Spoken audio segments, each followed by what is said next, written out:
a Marvel movie, what they have is they have a production designer, but that production designer has about, three art directors. Okay. And then the art directors are the one who are in the stages, doing everything, like getting everything built. Then they have their like coordinators, and they have their construction crews.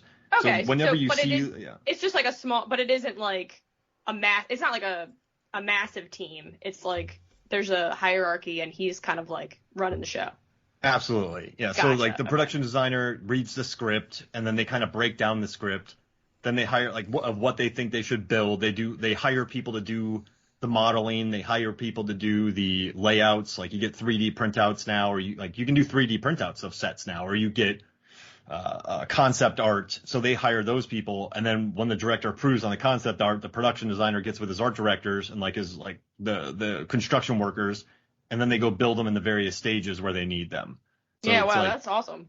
yeah. So you So just Hot need like Diggy, one. he did get this is like that's a huge role. Yeah, it's kind of crazy. And Rennie Harlan in this commentary for Mindhunters, like he's going to be doing big things one day. Oh, And that's cool. This was really early, like 2000s. And now this guy is on $250 million movies. Yeah. So that's pretty cool that he moved on all this. The production design, the setting is all incredible. I love just that it's an island full of mannequins, and some of them are like spring-loaded to launch forward and be a threat during the firefight in the dark towards the end. That's just a really cool setting to have this kind of climax, this kind of film. It also, I think actually might speak to like what I was saying about it doesn't like this movie doesn't weirdly feel dated like to look at, if that makes sense. Like so, a lot of it I thought I don't want to say like timeless, but like there's more like attention to detail. The direction is they do a little bit of that very popular at the time, sort of like flash cutty. I don't know what you want to call that, but some of that I thought was like, oh, I remember that being very big at that decade. But the production design, the clothing, like the costuming, a lot of those things, yeah, they kind of feel like other movies, but they feel very right for what this movie is, and not like in a way where they were like trying to put something in that was like trendy or like going to appeal to like a certain demographic, or do you know what I mean? Like sometimes I think it can be really easy to do that with like I feel like after 7 came out, you saw like a lot of things that were like attempting to just do that and like rehash it. Yeah. And here I feel like it's, maybe in the same like catalog of like the same kind of viewer would seek this out, but they're doing something that feels exactly right for what the movie is. And it feels really unique. Like you do kind of feel like you're on this weird island that someone has completely drenched and made up to look like something else. Yeah, I think the most dated aspect of the film is when they're in the bar, Maroon 5 is playing on the yeah, I thought that too. I thought that was funny. A couple random things. This movie only had a $30 million budget, which is quite low. And I think Rennie Harlan is an absolute pro of stretching budgets. So on this film, he had 5 people with Max on the set, and they did the visual effects. So they didn't hire out a visual effects company. He had 5 people on the set at all times with Mac computers, like doing the electricity and the sparks. And they had a score, but they didn't like the score. So he called the guy. He said, give me some stuff in 24 hours. So the guy went, got him some stuff in 24 hours, finished guy. And then he's like, good, that'll work. And then they wrote the score in 2 weeks.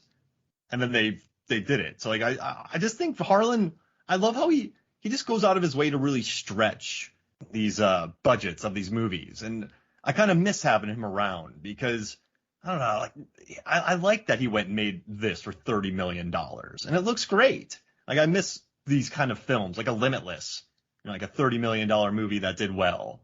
Yeah. I mean, I know they're probably not going to be hitting theaters again, but I miss the days of like a good TNT, like that. Sorry, Jay, like TNT is like a cable channel here that you can play movies on. It's like a good TNT cable movie, and I think that's what this is. Yeah, I love that. That's like a beef, I think, not just, I mean, like, I agree. I think he's probably good at, there's a certain thing to be said about the skill set of, like, somebody artistic that knows when and what to cut, and like you said, when and what to stretch, and, like, what's going to get you to, like, the vision you want, which I think is probably really, I mean, I've never directed anything or done anything even remotely in that vein, but it's probably very difficult to know how to do that, especially when you're working within, like some other production element. But I think in general, that's like that's a beef a lot of people have with like the trajectory of the film industry now, is like those mid-budget movies do not get made. I mean, it's very difficult. They either have to be super shoestring or they're huge. And I feel like I don't see any movies that are just like interesting drama pieces or something like this, where it's like, there's a lot going on here, but I think if you even attempted to get that movie made now, they wouldn't come close to that budget. Yeah, here's 10 mil. Like, we'll put it on Netflix. Yeah. Yeah. And with 10 mil, I mean, I don't know what you're gonna do, but like, to me, 30 mil seems low for what this movie. Like, I was a little bit shocked by that. Yeah, exactly. Because you got to pay a whole cast. They went to Holland. Well, you know what he does? He got Val Kilmer, and he said no one wanted to work with Val Kilmer because he's difficult, but I hired him, and he was great. And the cinematographer had only done a couple music videos, so they got him for real cheap, and apparently he had a difficult personality. And Rennie Harlan's like, I broke him. He was fine. So I think he found, Slater was a big name, but he didn't have too much heat at the moment. Val Kilmer didn't have too much heat. So he found like actors we love, and he probably got them for a relatively decent budget, and then they went to Holland to shoot this thing. And so he just kind of that lake or the ocean that they were on, he said it was just a pond and the rest was green screen. Like I think he figured, I think by now, by the time he made this, he just knows how to get these things done and how to stretch a budget. And that's when I think he works at his best. Like Driven, that movie had a gigantic budget, and I just don't think it was it's not nearly as creative as this movie is. I mean, Christian Slater gets frozen, then explodes. So, and it looks awesome. Yeah, it looks amazing. So I think that's just what I like about Harlan. He knows what he wants. He likes doing, and he's like, you've never seen a guy hanging from a metal pole while another guy punches the walls and shoots the walls to climb to turn it on. Like, who knows if they're good ideas, but you always leave a Harlan movie feeling like you're seeing something different. So, I'd much rather see someone attempt to be inventive on something than just to watch like the same. Actually, this brings up a point that I wanted to say towards the end. I know we're kind of like getting there, but did anyone else like find that fight scene very interesting that they had at the end? Oh, it's badass. Yeah. It was so like, it was, I almost thought maybe it was like choreographed and sped up just at like a tick because of the way it was like, it looked, but I really enjoyed it. I was like my partner was like, I miss fight scenes like this. Like, it's hard to describe, but it just felt very like, I don't know. It's not, I mean, like, I feel like they're making some amazing choreographed action now, but I liked it in the context because it felt like, oh, I didn't know it had this up its sleeve, and for it to be just like a one-on-one fight scene, which would theoretically be a lot more boring than someone being consumed by acid, it was still like really enjoyable to watch. Absolutely. Even the whole time, I was like, LL Cool J is going to take everybody out. I mean, how could he not? I don't understand that. JLM would get stomped. Yeah, he would get stomped, but that's okay. In the fight between them, LL Cool J is mostly unarmed, and Johnny is like, gets a knife and a fire extinguisher and anything he can, otherwise he is just toast. That's a good point. LL Stuntman gets just bonked by that fire extinguisher big time, too. Oh, yeah. Which a couple of times. And they only had 2 days to film this. And he said normally you have weeks, but for some reason they only had 2 days to shoot this. And what I like about Rennie Harlan, what I love about his action films, like we just talked about Cutthroat Island, you can see you do see their stuntmen bits, but LL and JLM did a lot of their own stunts. Yeah, I think during that this shows. fight. And and I think that makes it so much better, right? Because there's no super cuts. They actually go for a wide angle a few times on this, and you get to see LL jump on a table, Johnny Lee fall on a table. I just love seeing their faces in it. And I think I miss that. Like, I know Indonesian movies do that right now. Like The Night Comes for Us, The Raid, like those movies are incredible at doing that. Right. But yeah, this one, I think Rennie Harlan said it was his favorite fight scene he's ever filmed. Ever. Yeah, that shows, yeah. But I really felt when the two of them kind of went over and through that glass window and then landed on the metal staircase. That hurt to watch. Mm-hmm. There were a lot of moments like that, actually. Like, that's another thing is there's a lot of those, like, ooh, I'm feeling it, and also, like, genuinely, like, oh, like, surprising, like, something to scare you, like maybe a jump scare, but not really. They're genuinely surprising moments throughout, I thought, that really got me. Yeah.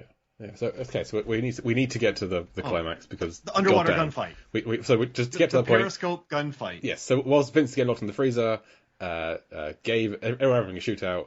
LL Cool J shoots Lucas, but he's wearing a bulletproof vest. Doesn't matter.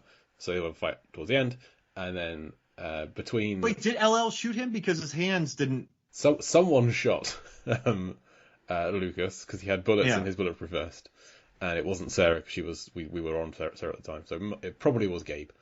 So either way, they all survived that. Then between Lucas and Sarah team up and take out Gabe with a fire extinguisher and a staircase and various other things.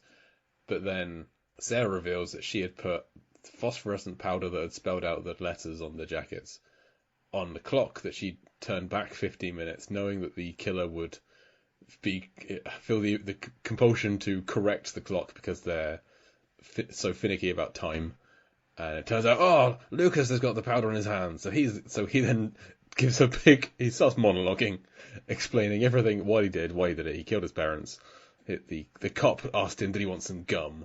Not, why did you do it, or anything else about it. Just, so this is a kind of not the best villain monologue exposition scene I've ever seen. It's just he gives a lot away, and we get flashbacks to every character and how he had been herding everything all the way through. Fine, but this all leads to, as Mark said, the periscope gunfight in the pool because they fall into the water. They try and shoot each other underwater, but the bullets don't really do a lot underwater. They kind of we see the bullets go sail off and drift down. It's like, yes, good. Water physics when shooting, wonderful. This is fun. Because too many films have people just shooting underwater and it just working fine. So this is maybe the dumbest thing in the whole film that I loved is the two of them kind of treading water just below the surface, holding their guns up above the surface, waiting for the other one to have to surface and breathe, at which point they will shoot them. Which, despite Lucas having tried to drown Sarah for a good minute before they have an underwater fight, he is still the one that needs to go up and breathe first. And instead of going up to the surface and just protruding through enough to breathe, he sticks his whole head out for 20 minutes or so, and she shoots him in the throat. So, it's incredible. It's amazing. You know what I would have liked a bit where, I mean, okay, like LL Cool J has that thing early on when he says that's all profiler stuff, that's profiler nonsense, like that's not who we are, right? Or something, you know what I'm talking about? Like when they're like indicating the little things about everybody, and he says, yeah, those things are true, but they're also not really who people are. I look beyond that. So I thought that was, again, my mind. I was like, okay, that's gonna like come into play or something, right? It would have been nice if like maybe at the end she like revealed in some capacity that she was like yeah, I'm scared of the water, but like I've been like practicing for this. Do you know what I mean? Like she's scared of why, like theoretically, why would she even know how to hold her breath that long? We gotta there's a lot of leaps and bounds already, but if we're gonna like believe it, it would have been cool if she was like, if she had bested him with like the one thing he overlooked for her. You know what I'm saying? Oh, yeah. Maybe she has been not telling people about it, so then they try to exploit it. Exactly. Like she's like, it was her deepest fear, so she basically like in secret tried to overcome something, or like I don't know. I'm really reaching, but it was. I love that idea. Yeah. Like, I kept that from you. You didn't know. Exactly. Oh. Yep. That's you know what? That's good. You fixed that's it. Good. Yeah. I'm an idea man. That's all I am. I do wish the guns had a periscope view above water, and you could see like the little periscope from the gun. Oh, it reminded me of. Up. It just reminded me of the beginning when they had lasers on their gun, and I was like, why? Oh yeah, they did have lasers. Like you're kind of alerting where you're coming at. Like which way is their gun pointed? Oh, okay. So Sarah shoots Lucas. They get out of the pool. She's got a gun on him, and he's convincing her that you could kill me, but your blood's under Bobby's fingernails, and there's a lot of evidence pointing to you. Your bullet's in my throat, and he's like, you should let me live. And then in walks LL Cool J, throws down the watch, time's up, and you know, it's your weak